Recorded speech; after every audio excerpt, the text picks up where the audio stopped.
put you back together. I will put you back together. I will put you back together. I will put you back together. I will put you back together. I will put you back together. I will put you back together. I will put you back together.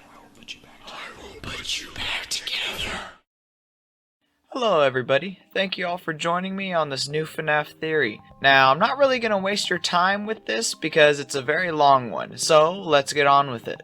This theory starts off with a strange observation one of my viewers brought up in my last Fnaf theory, which, in case you didn't watch it, you should go look at now. They pointed out that there's many specific kids items in very small locations hidden throughout the Pizzaplex, with strange markings on sticky notes with them suggesting that they either came from the post-it note room or are on their way there.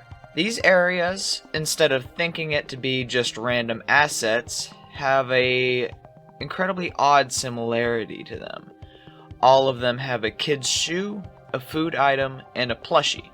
Now, just going off of that would make it seem just like random assets, as I said before, except for the fact that some of them are located in some of the most confusing and unsolved areas at this point.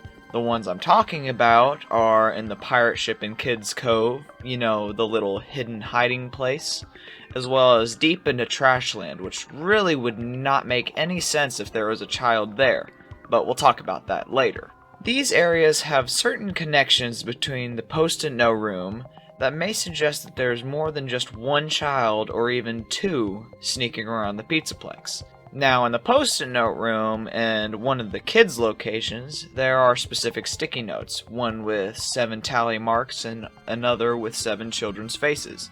Some of them have one or both eyes blacked out. They could be important, but probably not. Just thought I'd throw that out there, though.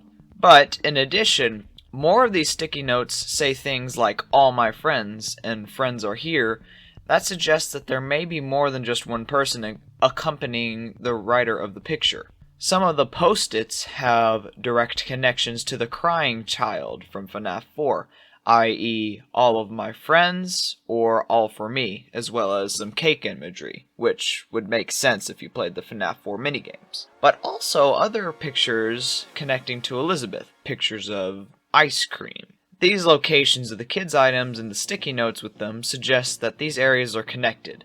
In addition to this, bringing up the Ruin DLC poster, fans have noticed that if you brighten up the picture, the girl will appear gray, which to me and others suggests that she is not real, and what I'm assuming is probably that she is a robot. This supports the idea that there are other children that came into consciousness in the Pizzaplex.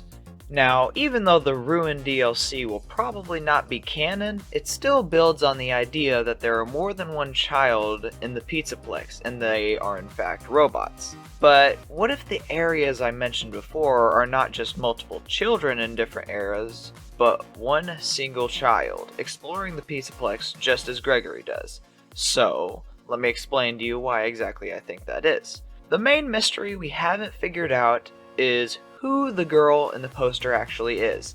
And I have to say, with the information I've gotten so far from the game, is that it's most likely Elizabeth, which I know has been tossed around in other theories, but with this evidence of more than one robot coming into consciousness, I have more supporting evidence to back this up. First off, we all know that Baby's eyes in the blob are not lit up, which suggests that her spirit is no longer within the robot. We don't exactly get much information on where she exactly is, but Steelwool found it important enough to include her body in the blob, and made sure that her eyes were not lit up. So they must have set clues within Security Breach to help us figure out where she is and how she affects the game. But if there's nothing about her in the big details of the game, like endings and such, then we have to look to find her in the smaller mysteries hidden within the game. Perhaps in some childish drawings of ice cream? Now, knowing we have to look at the smaller details, we can take what we know about these little areas and paint a picture with it. To start off, I believe the area in Trashland is where Elizabeth, aka Baby, first starts out whenever she gets removed from the blob. Now, why exactly do I think this? Well, within the area we see the famous post-it note with binary code spelling out words, "Why is I?"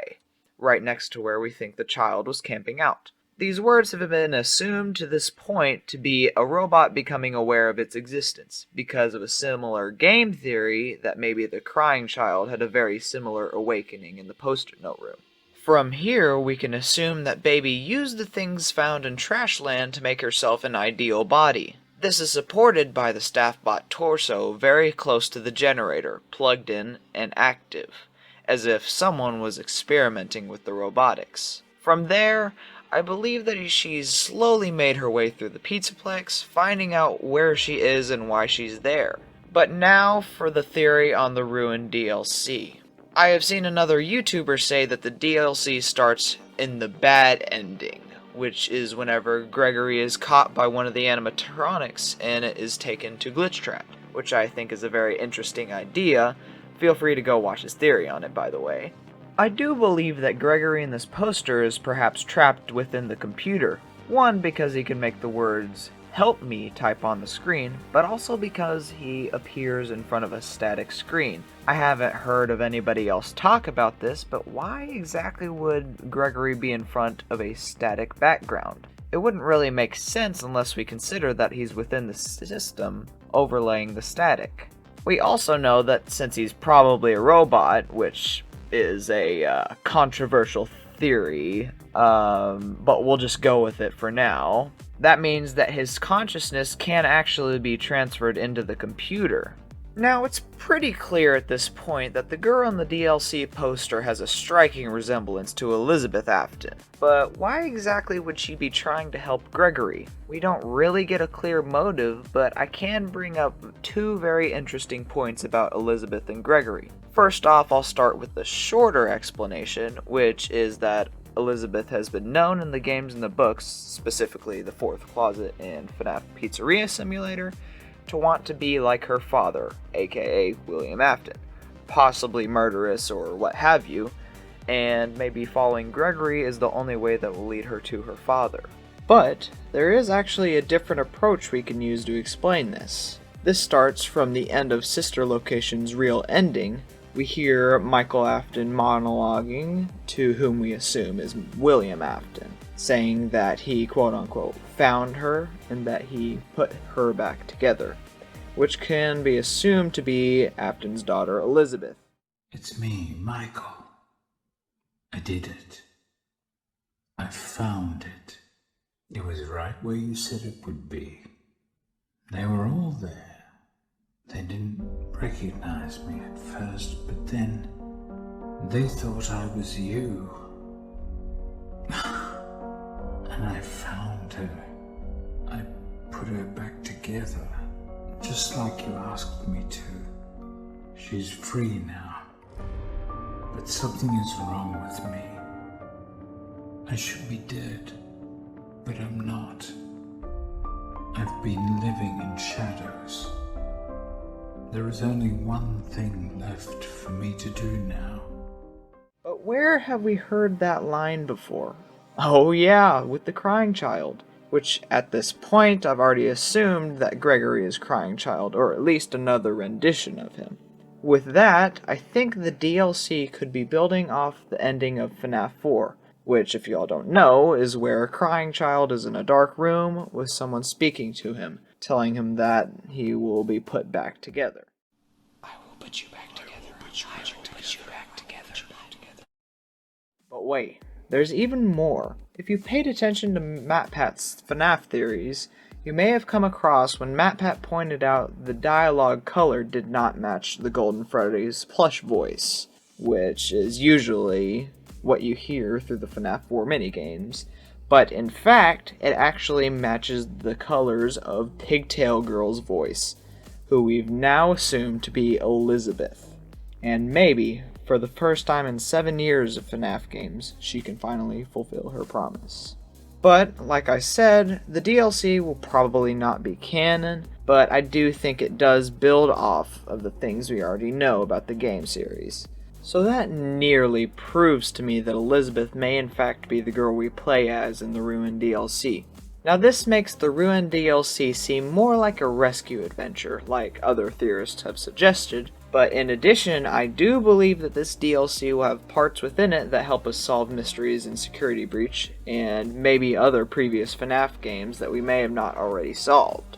But before I end this theory, I want to give you all a bit of a sneak peek at our next theory that we're doing, and it's probably going to be one of the most mind-boggling and most challenging videos to do at this point yet. And that is the famous timeline theory video, which I think I've seen multiple done by Game Theory and just a whole bunch of other theorists as well. But these timelines, I believe, are going to be just a little bit different from mine. Mine, I believe, is going to be hinging off of the last two games of the Apton series, which I believe are the Pizzeria Simulator and Ultimate Custom Night, which, taking all that I know now, these games are probably meant to tie up all of the loose ends that we don't know about the previous FNAF games. And what that tells me is that these games are key moments within the FNAF series, and delving deeper into them will massively help us with building our timeline and putting all of these puzzle pieces together, finally. But sadly, this is the end of the video. If you all made it to the end, I want to give a massive shout out to my friend IHVR who edited this video for me. And honestly, if he didn't help, this video would not be near as good as it is because I would have edited it. Yikes. Also, if you have not watched my last theory about why there's two Vanessas within Security Breach, feel free to check that out. But for those who have watched it, there are still some parts of the theory I forgot to mention in the video. Maybe at some point I will make another video about all the extra mini theories that I forgot to mention in previous videos. With all that said, thank you all very much for watching the video, and I hope you liked it, and that makes you want to come back for more.